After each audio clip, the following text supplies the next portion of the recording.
This is Richard Rosenbergers, Superintendent of Schools for Anderson School District 2. 2 weeks in, now what? At the beginning of this week, we completed the governor's original mandate to shut down our schools. Although most of us were not optimistic that shutdown would be over by the end of March, it was at least a goal for us to keep in sight. It appears reality has taken over as schools will now be closed for the month of April as the coronavirus makes a path across not only our state but the entire country. We've learned that it doesn't just act like the flu. It doesn't only affect older people, and that toilet paper is pretty essential. We've turned our houses into homeschools and our electronic devices into radios and newspapers just to keep up with what's going on with our world and our neighborhood.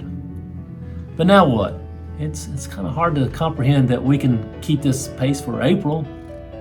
When should we expect to get back to normalcy? I fear that we will have created a new normal. I'm not sure what that may look like, but it's hard to imagine that we can just return to our routines and pick up right where we left off. It is difficult to throw out everything we've been accustomed to during April and replace it with a structure that is totally unfamiliar to us. A parent dropped by and asked if we can open schools merely so his son can resume rec ball at Leaderpoor Park. Wasn't April supposed to be synonymous with opening day for baseball? It's not difficult to see signs of spring as we drive around. Flowers are in full bloom, the sound of lawnmowers are easily heard, and pollen is changing the color of our vehicles. Yet the parking lots of our schools are empty.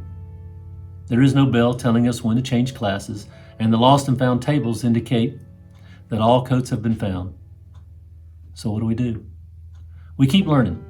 It's not the same, and it sure isn't as fun without our friends and visible social networks, but it is still important. We're not guaranteed that our future education is behind brick and mortar school buildings, but we still have the education to achieve. It may just happen to look a little different than what you expected. Thank you.